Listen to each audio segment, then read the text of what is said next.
los vamos a encontrar en el transcurso del ejercicio de la carrera. Los más comunes, pues como muestra la diapositiva, son las metástasis y los originados en la médula ósea. Y los primarios más comunes, el osteosarcoma, condrosarcoma y sarcoma de Ewing. Esos son los más comunes. Entonces, tenemos aquí una clasificación y más o menos lo que se va a observar en un momento determinado en estos tumores, que tenemos que hay formación de cartílago, por ejemplo, el osteocondroma, se da en la metáfisis de los huesos largos, y es un pedacito de, digámoslo así, un nodulito de hueso cubierto por cartílago. El condroma, que hay entre los 30 y 50, un nódulo circunscrito de cartílago hialino en médula. Condroblastoma, epífisis de huesos largos y calcificación pericelular circunscrita. Fibroma condromixoide entre los 20 y 30 años, colágeno, matriz mixoide, células estrelladas. Condrosarcoma convencional que se da en pelvis, hombro, entre los 10 y 20 años, se extiende desde la médula a través de la corteza hasta los tejidos blandos, condrocitos con mayor celularidad y atipia. Y aquí seguimos mirando, entonces ya en hueso, osteoma osteoide, de los 10 a los 20 años, metáfisis de huesos largos, microtrabéculas corticales, osteoblastoma en la columna vertebral de 10 a 20 años, en los elementos posteriores de la vértebra, histología similar al osteoma osteoide que la veremos más adelante. Osteosarcoma, lo vemos metáfisis del fémur distal, tibia proximal, pero les voy a mostrar un caso que tuve que fue en otro lugar. Se extiende desde la médula para levantar el periósteo, las células malignas producen tejido óseo. Tumor de células gigantes, epífisis de huesos largos, 20 a 40 años, destruye médula y la corteza, láminas de osteoclastos, quiste óseo neuroesmático, tibia proximal, fémur distal, vértebra, 10 a 20 años, espacios hemorrágicos separados por tabique fibrosos celulares, sarcoma de Ewing, diáfisis de huesos largos, 10 a 20 años, células redondas primitivas, adamantinoma tibia, 30 a 40 años, matriz ósea fibrosa cortical con islas epiteliales.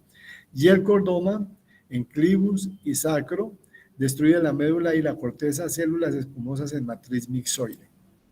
Entonces, ahí se están viendo los tumores.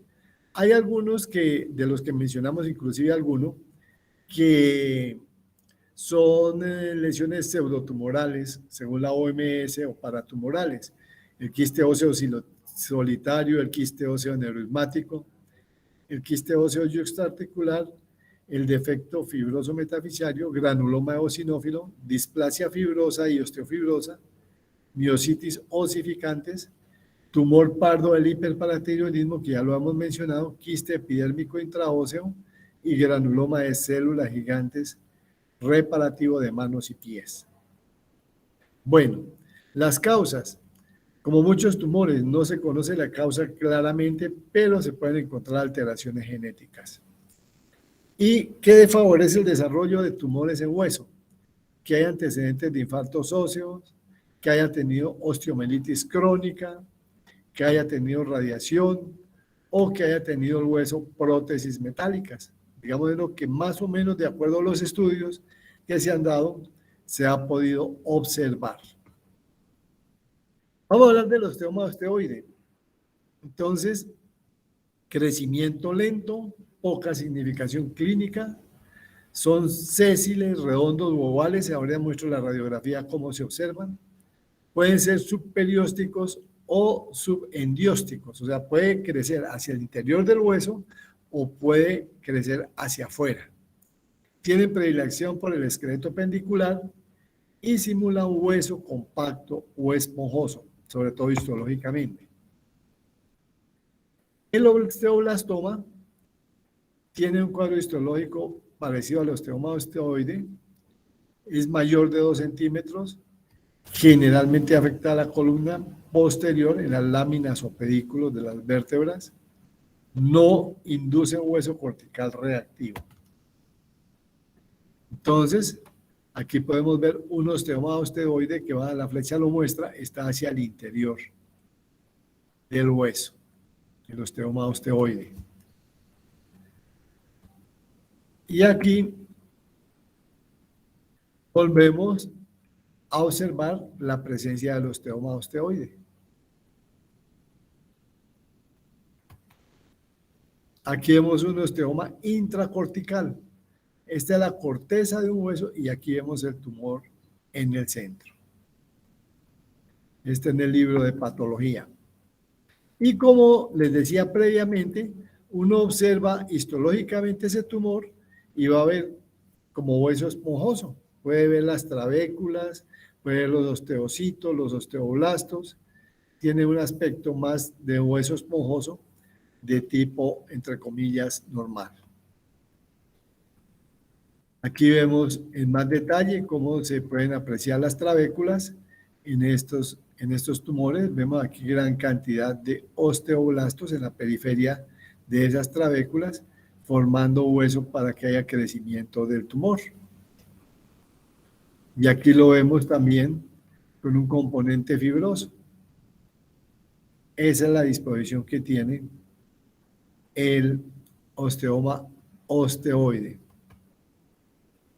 Vamos a hablar de las exostosis, que son, digamos, elevaciones que tiene el hueso y van hacia la superficie externa. Causa desconocida, pero se ha visto que hay una tendencia familiar, lo que muestra que hay cierta predisposición genética en este tipo de tumores. Entonces, van a aparecer externamente en los huesos protrusiones, elevaciones, que uno ve que, por ejemplo, deforman la cara, deforman el hueso, y que pueden estar en diferentes lugares o diferentes huesos. Por ejemplo, está la exostosis palatina, que es exostosis en la superficie palatina del proceso alveolar de la región molar superior. Exostosis bucal, usualmente múltiple y localizada en la superficie vestibular del proceso alveolar. El torus palatino, en la línea media del paladar duro. Entonces lo vieron en primer semestre. Entonces, aquí vemos la exostosis, ustedes observan los molares, ven esta elevación aquí en este hueso. Se ve ese tumorcito bastante alto que se dirige como hacia la línea media. Entonces ahí tenemos una exostosis que está a nivel de la zona alveolar. Podemos ver este tipo de exostosis que está comprometiendo hacia afuera toda la maxilar superior y mandíbula. Entonces, ahí tenemos otro tipo de exostosis. Aquí vemos el torus palatino, que debieron verlo cuando hablaron patología de digestivo. Entonces, esas son exostosis. Ve, aquí la tenemos en el grueso artejo, levantando la uña. Y tenemos una variedad de la exostosis, que es la exostosis múltiple hereditaria, que se transmite por un gen autosómico dominante, se caracteriza por exostosis múltiples. Hay varias exostosis en diferentes huesos del cuerpo. Y ahora vamos a entrar a hablar de un tumor que aquí, por lo menos en el Quindío, he visto varios, que es el osteosarcoma. El osteosarcoma ocurre en jóvenes, en niños, digámoslo así, adolescentes.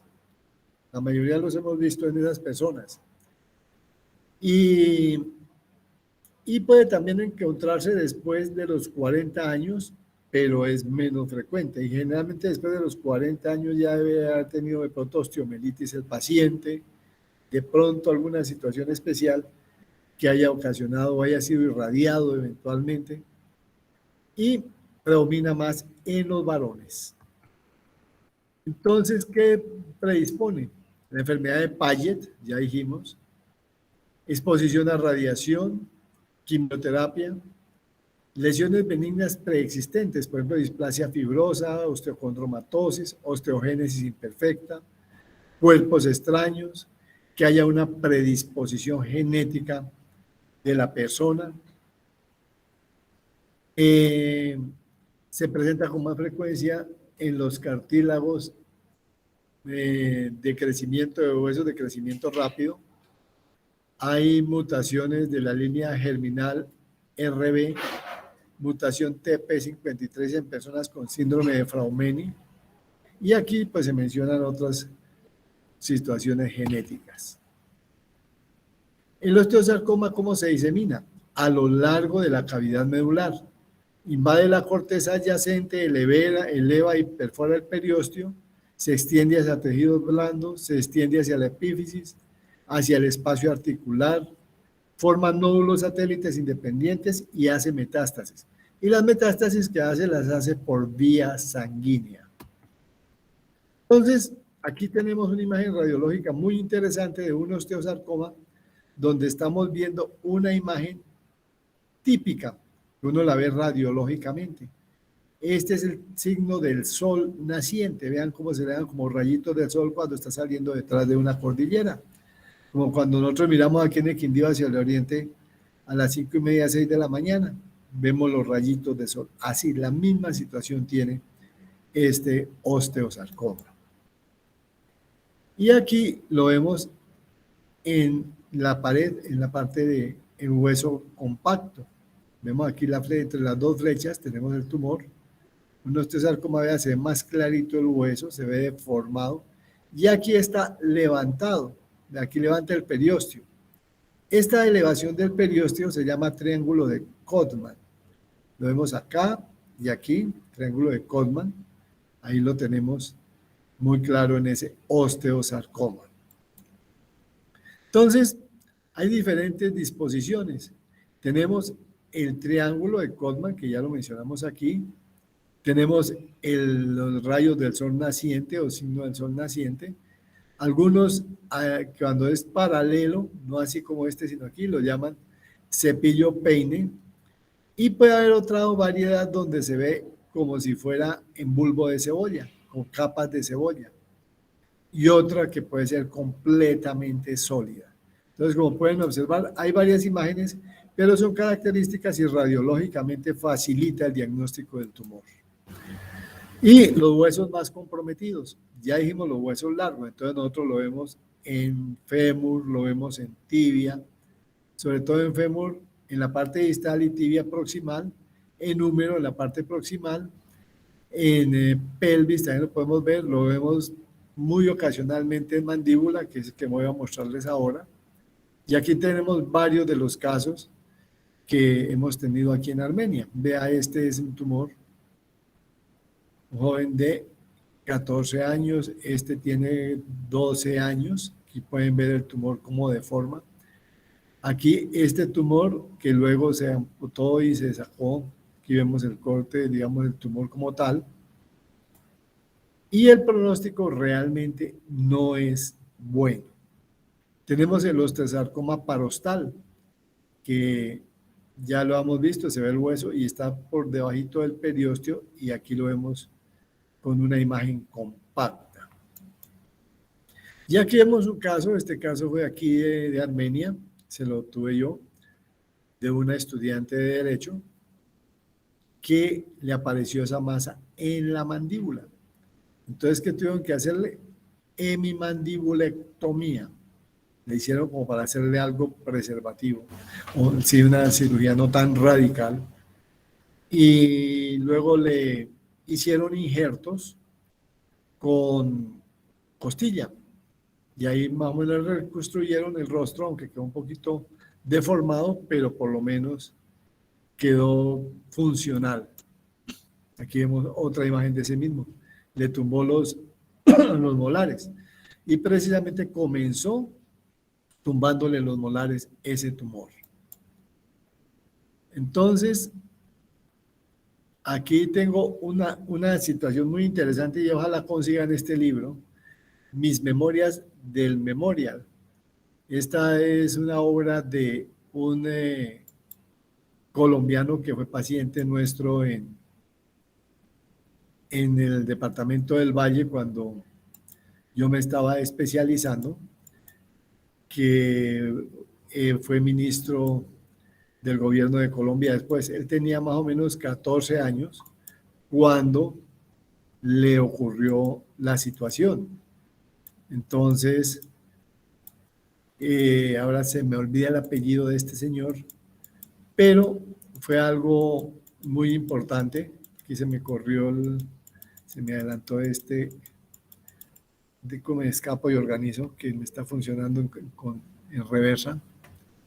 Entonces, él hizo el tumor y se le diagnosticó en Colombia, pero él se fue para Estados Unidos a que le hicieran el tratamiento y escribió el libro que se llama Mis Memorias del Memorial, donde cuenta sus experiencias y todo lo que sufrió allá durante el tratamiento, pero es uno de los pocos que ha sobrevivido, de los que conozco, que ha sobrevivido a un osteosarcoma. Ahorita recuerdo el apellido de él, él es familiar de los dueños del periódico El País de Cali, pero se me va el apellido ahorita. Entonces, ahí tienen mis memorias del memorial, que fue algo interesante con respecto a la situación de él. Y cuando uno mira un osteosarcoma, vean, trata de formar material osteoide. Vemos material osteoide, vemos células con núcleos monstruosos, como el que estamos señalando aquí, otras, pleomorfismo nuclear.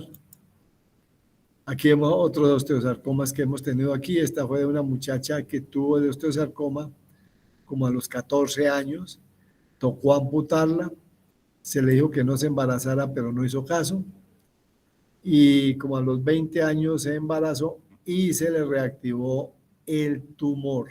Y aquí vemos la imagen de el tumor de ella después de haberse reactivado, células multinucleadas que vemos aquí.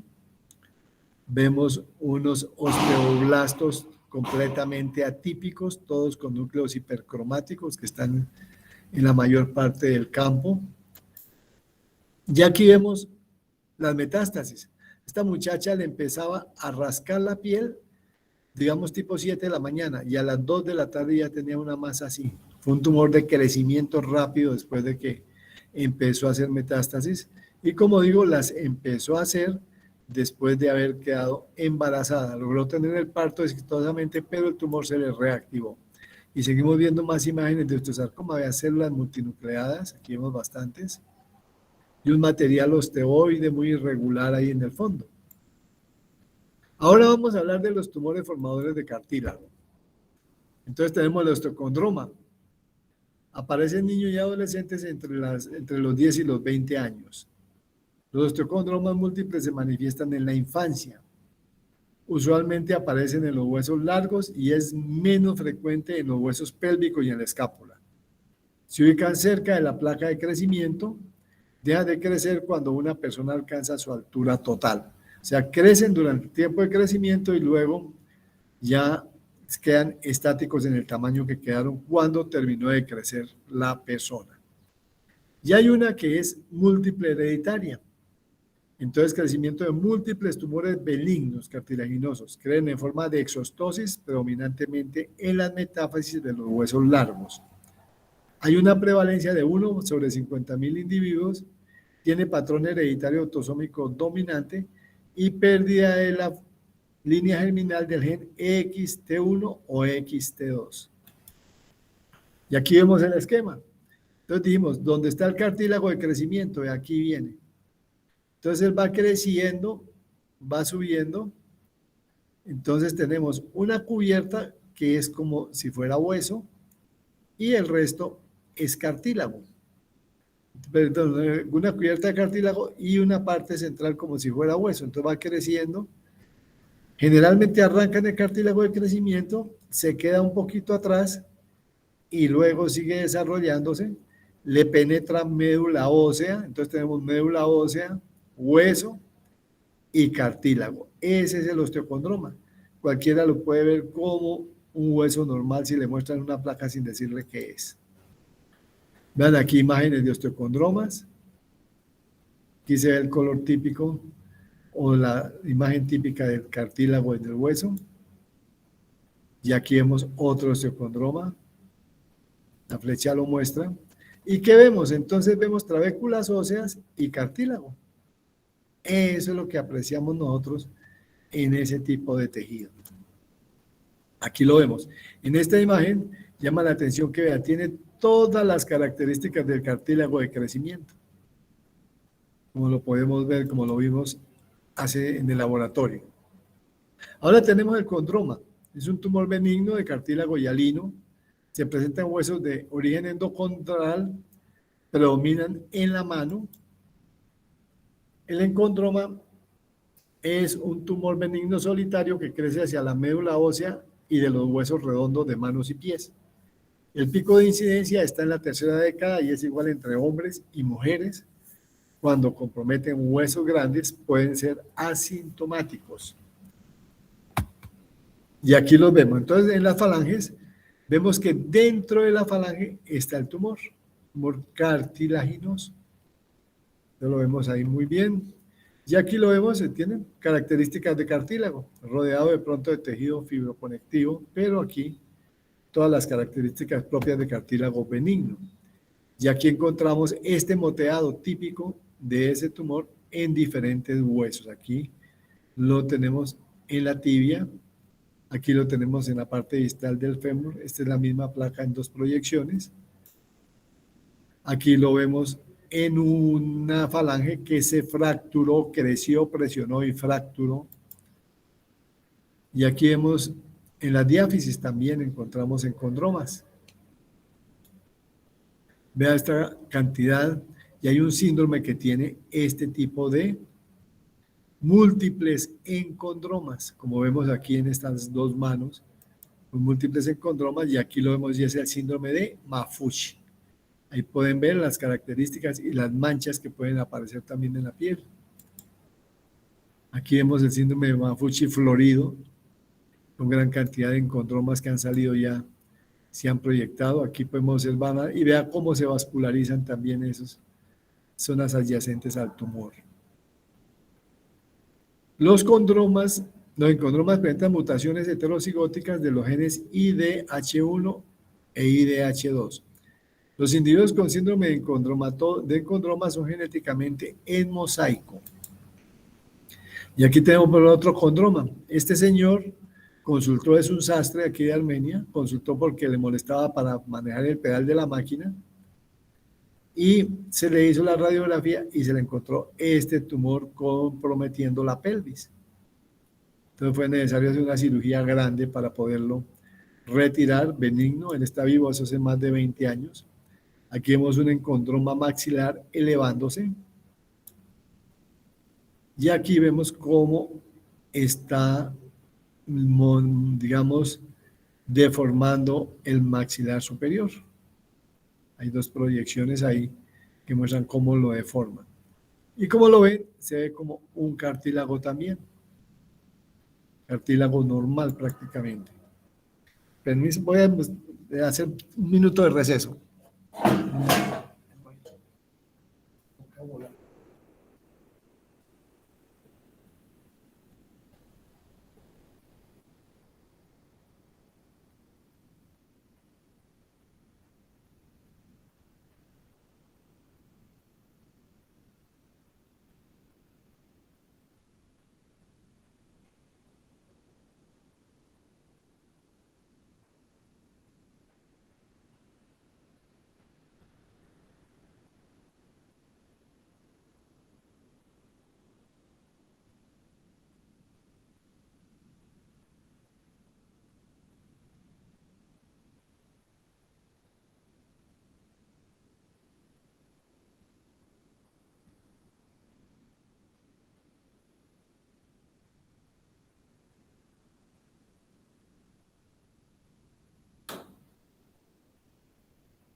Bueno, continuamos con el condroblastoma. Es un tumor muy celular de forma entre redondas a poligonales y células gigantes. Presenta múltiples y pequeños focos de condroide inmaduro de un color azul rosado. Es de apariencia lobular, presencia de calcificaciones en malla de, se llama como en malla de gallinero, digámoslo así. Se presenta en la epífisis de los huesos largos. Y aquí vemos el condroblastoma, epífisis de huesos largos, como se dijo. Aquí vemos otro condroblastoma. Y aquí vemos esta disposición que le recuerda a uno cuando histológicamente lo ve, va a observar como si viera una malla de las que rodean los gallineros y rodean algunos sitios en las fincas. Esa es la característica. Aquí también alcanzamos a ver esta mallita en las líneas claras. Es una disposición muy interesante que tiene el tumor. Tiene las células multinucleadas que mencionamos. Vemos cierto pleomorfismo celular, cierta inmadurez de las células. Y ahora vamos a hablar, el condroblastoma pues es benigno, pero vamos a hablar de su parte, digámoslo así, su contraparte maligna. Y comienzo presentando a Álvaro Galvis, que ustedes deben conocerlo muy bien y aún es reconocido. Él era un ciclista de élite, había estado en varias vueltas a Colombia y vueltas en el extranjero, cuando presentó dolores en su miembro inferior izquierdo. Entonces le hicieron su evaluación y encontraron que tenía un condrosarcoma. Fue necesario amputarlo. Fue necesario hacerle una amputación y tocó desarticularlo. Y ya después volvió a tomar el ciclismo, pero ya en paralímpicos. Ya ha ganado medallas de oro y se ha destacado mucho en el deporte y está vivo. Entonces tiene una incidencia de 1 por cada 500,000 habitantes, más en los varones que en las mujeres. Y aparece entre la cuarta y sexta década de la vida. A él le apareció mucho antes, pero se logró controlar. Son frecuentes en los miembros inferiores, pelvis, costillas, esternón y clavícula. Entonces, y tiene variantes convencional de células claras, de diferenciados y mesenquimales. Son las variantes que tiene el tumor. Entonces, está el tumor cartilaginoso atípico central, que es el condrosarcoma grado 1. Y el atípico periférico secundario, también grado 1. Y luego sigue el central grado 2 y 3, periférico secundario grado 2 y 3, condrosarcoma periosteal, que está por los lados del periósteo, condrosarcoma de células claras, condrosarcoma mesenquimal y desdiferenciado. Es el más atípico. Aquí vemos el tumor. Se ve un moteado que muestra como cartílago, pero periféricamente ya se ven algunas zonas claras que hacen la diferenciación. Aquí lo vemos deformando totalmente el hueso y con muchas irregularidades. Aquí vemos, este es un caso que el doctor Melo me lo dio el año pasado en el Instituto Nacional de Cancerología, un paciente con un dolor en un muslo y que le molestaba mucho, el muslo se le había deformado, venezolano, llegó bastante joven, llegó al Instituto de Cancerología porque se había fracturado. Y entonces aquí vemos la fractura, cómo quedó el fémur, vemos aquí el tumor, todo esto es tumor. Y luego él, cuando ya se hizo la amputación, hizo el corte del muslo y aquí vemos de aquí a acá, corresponde de aquí hasta acá, igualitico. Y luego aquí la otra parte del fémur. Entonces, este es un condrosarcoma que se vio. Aquí vemos otra imagen de condrosarcoma y aquí vemos cómo está erosionando este condrosarcoma las trabéculas óseas en esta imagen. Y en esta otra imagen es del libro de Robbins. Vemos cómo hay condrocitos multinucleados, unos claros, otros más rosados, un pleomorfismo bastante grande en esas células. Y aquí uno desdiferenciado, que como ven, aquí alcanzamos a ver más o menos como un cóndor, como los condrocitos normales, digámoslo así, muy parecidos. Pero aquí, hacia la parte derecha de la imagen, estamos observando que esos condrocitos ya son muy atípicos y tratan de tomar un patrón como mesenquimatoso. Aquí vemos el de células claras, ese famoso condrosarcoma de células claras. Aquí el mesenquimatoso, que se ven, en el anterior ya se veía algo mesenquimal, este se ve más mesenquimatoso. Y hay algunos mal diferenciados que uno los puede tomar como si fueran, digámoslo así, un tumor, un sarcoma indiferenciado. Solo con inmunohistoquímica se puede llegar al diagnóstico. Ahora tenemos el sarcoma de Ewing, que lo ve uno en personas jóvenes. Es un tumor primario de huesos más predominantemente en los túneles de los huesos largos de las extremidades inferiores. Casi nunca se presenta en las líneas de crecimiento o epífisis. Y les cuento que el primer sarcoma de Ewing que vi cuando me estaba especializando fue no en las extremidades inferiores, sino en el húmero de un niño. La mayoría de los afectados son niños, adolescentes y adultos jóvenes. Entonces hay dolor, hay tumefacción, hay síndrome constitucionales, presentan fiebre, anemia, leucocitosis los pacientes. ¿Y qué se encuentra? Una traslocación equilibrada del gen ESWSR1 en el cromosoma 22 y compromiso del gen FLI1 en el cromosoma 11. Aquí vean, este es un caso parecido al que nosotros tuvimos, al que tuve yo la primera vez, en húmero. Como digo, ahí es poco común, pero se ve. Y aquí pues se ve definitivamente pérdida de la arquitectura de las trabéculas óseas, hay una desorganización.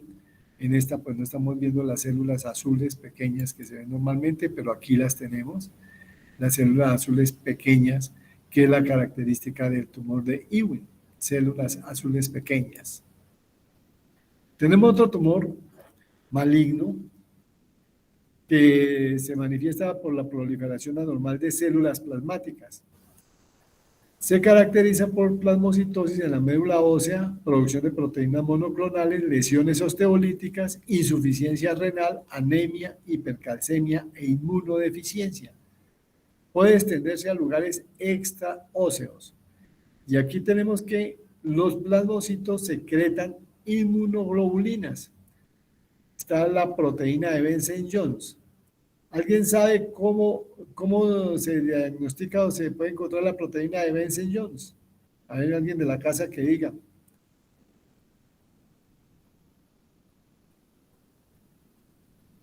Bueno, importante.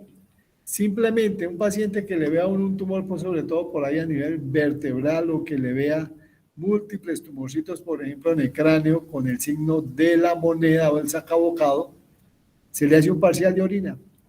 Y como en el 95% de estos pacientes, en la orina va a aparecer la proteína de Benson-Jones positiva. Entonces uno pide proteína de Benson-Jones en orina. Y aquí vemos, este es un caso de un amigo nuestro, fue locutor de la UFM, ya falleció. Sus cenizas se encuentran en el Cerro del Castillo junto a la torre de la emisora y pueden ver el signo de sacabocado o de moneda en un mieloma múltiple. Él empezó con dolor lumbar, le molestaba, se le hizo una radiografía, no se sabía si era una tuberculosis vertebral o un tumor de estos. Se le hizo la proteína de Benson-Jones, dio positiva. Yo le mandé pedir la radiografía de cráneo y ahí nos mostró ese cuadro típico. ¿Y qué vemos en el mieloma múltiple? Plasmocitos, vean, con núcleo excéntrico, pleomórficos. Esos son los, digamos, las células que encontramos en el mieloma múltiple, plasmocitos. Aquí los vemos, vean, binucleados, de diferente tamaño. Ahora tenemos el tumor de células gigantes. Ya vimos, ya cuando hablamos de osteosarcoma, hablamos de células gigantes. Y aquí vamos a encontrar otro de células gigantes. Es poco frecuente y localmente agresivo. Se localiza en las extremidades inferiores, puede ocasionar síntomas semejantes a artritis. Hay mayor incidencia en el extremo distal del fémur y proximal de la tibia. Predomina en mujeres entre los 20 y los 50 años de edad. O sea que es el promedio de edad. Y aquí vemos lo que tiene el libro de Robbins. Aquí tiene una imagen de un tumor de células gigantes, en este caso en el peroné. Y aquí vemos, vean, estas son las células gigantes. Y aquí quiero adelantarles un poquito. Nosotros también encontramos el tumor de células gigantes de las vainas tendinosas para que le den una lecturita a ese tumor, que también lo encontramos con frecuencia. Me vuelvo al mieloma múltiple. Aquí pueden ver que las células que están en el... Hay algún estímulo antigénico que afecta el ganglio linfático donde están los plasmocitos. Y esos plasmocitos, o sea, los linfocitos B más concretamente.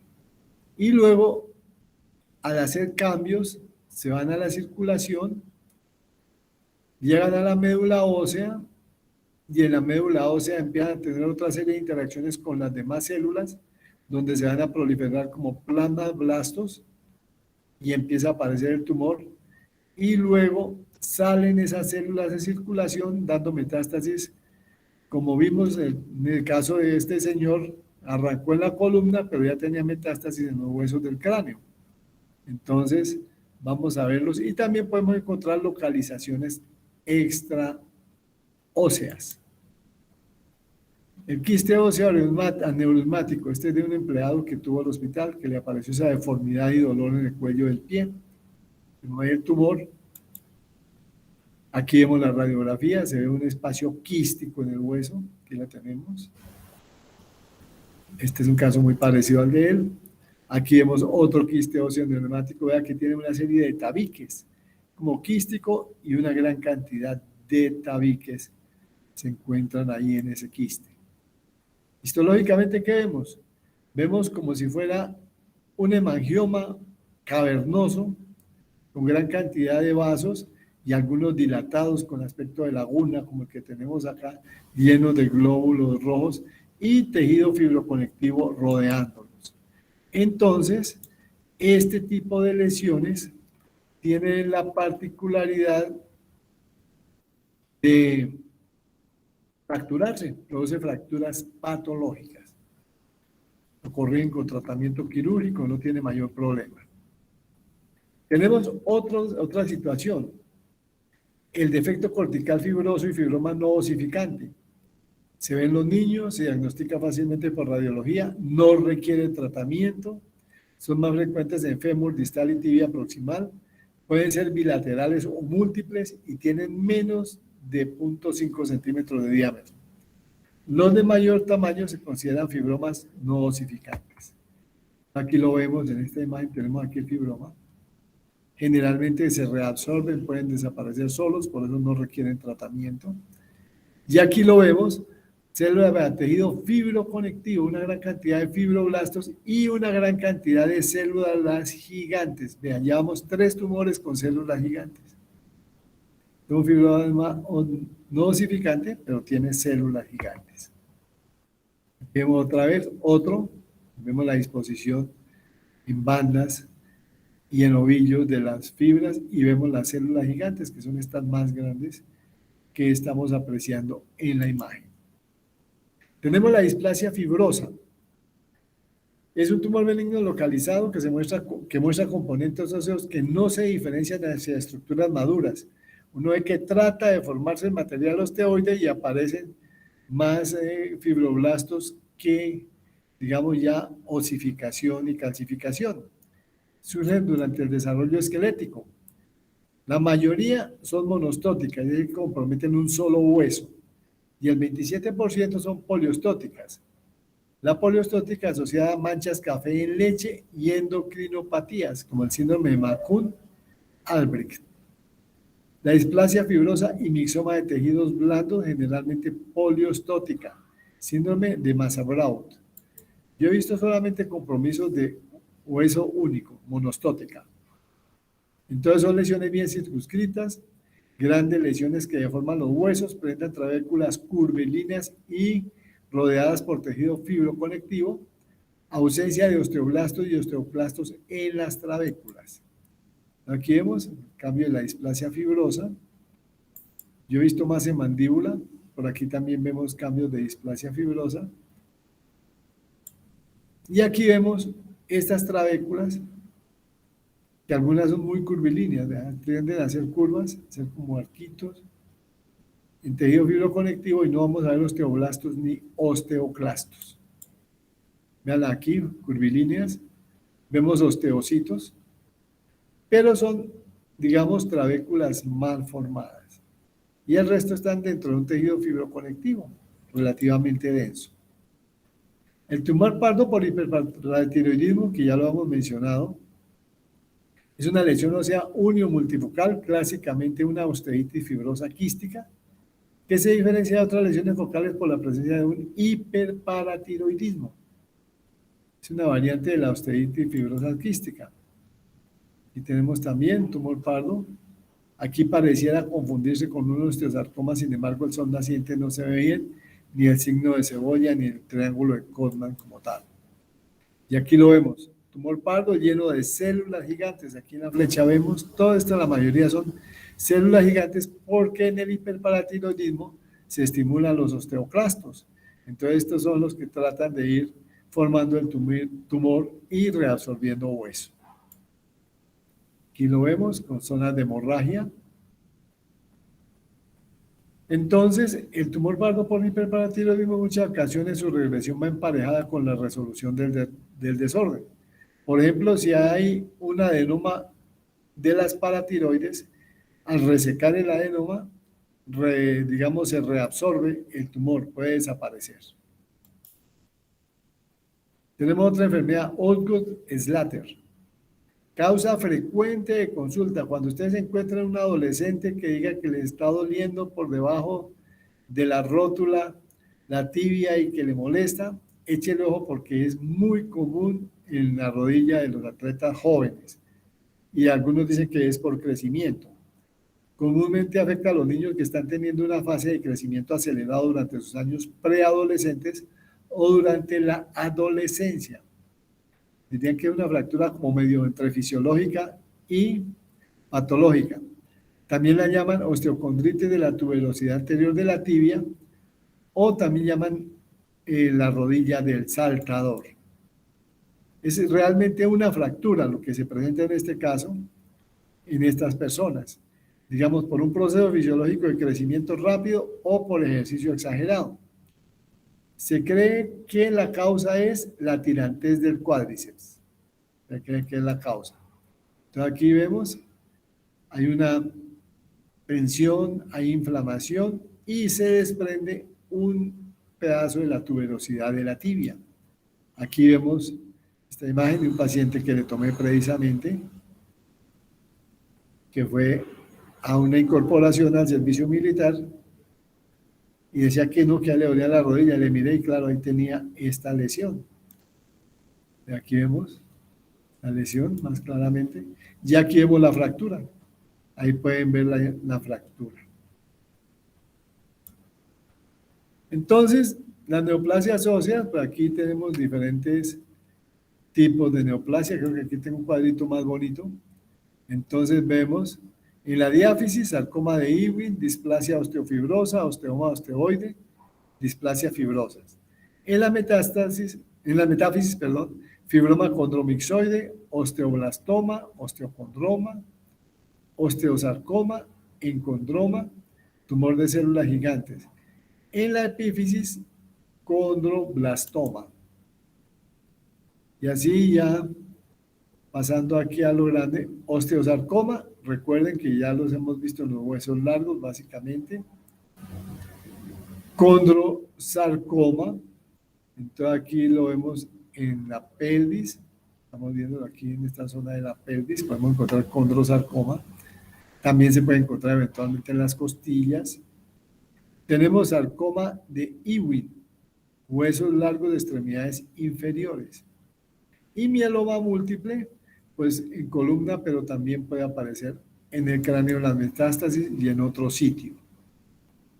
Entonces ya hemos hablado del osteocondroma de 10 a 30 años, esto ya lo mencionamos en el primer cuadro, condroma, condroblastoma, fibroma condromixoide, condroma y condrosarcoma. Los tratamientos, pues osteocondroma quirúrgico, solamente los que tengan síntomas. Condroma, el tratamiento quirúrgico con o sin injerto óseo, pero hay que operarlo. Condroblastoma quirúrgico, curetaje más injerto óseo y crioterapia. Fibroma condromixoide quirúrgico y resección en bloque. Condroma quirúrgico, radioterapia, cordoma, perdón, quirúrgico, radioterapia y crioterapia. Condrosarcoma quirúrgico, quimioterapia, pero el pronóstico no es muy bueno. Son digamos, resistentes a la quimio y empeoran con la radio. Entonces no es buen pronóstico. Tumor de células gigantes, quimioterapia, resección en bloque, crioterapia, sarcoma de Ewing, quirúrgico y quimioterapia, mieloma múltiple, quimioterapia y radioterapia, responden más o menos bien. Osteoma, vea, quirúrgico y excisión simple. Osteoma osteoide quirúrgico, curetaje o resección en bloque. Osteoblastoma quirúrgico, curetaje o resección en bloque. Osteosarcoma quirúrgico con salvamento de extremidad, quimioterapia preoperatoria. Entonces, esto era lo que teníamos para el día de hoy. Yo creo que el miércoles nos podemos encontrar presencialmente para continuar con los que tenemos programado. Creo que para el miércoles tenemos algún tema de neuro. Si hay preguntas, dudas, inquietudes.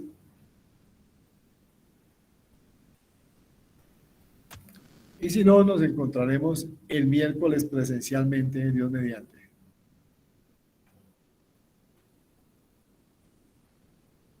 Muchas gracias, doctor. Bueno, con mucho gusto. Gracias, doctor. Bueno, Gracias, doctor. con gusto.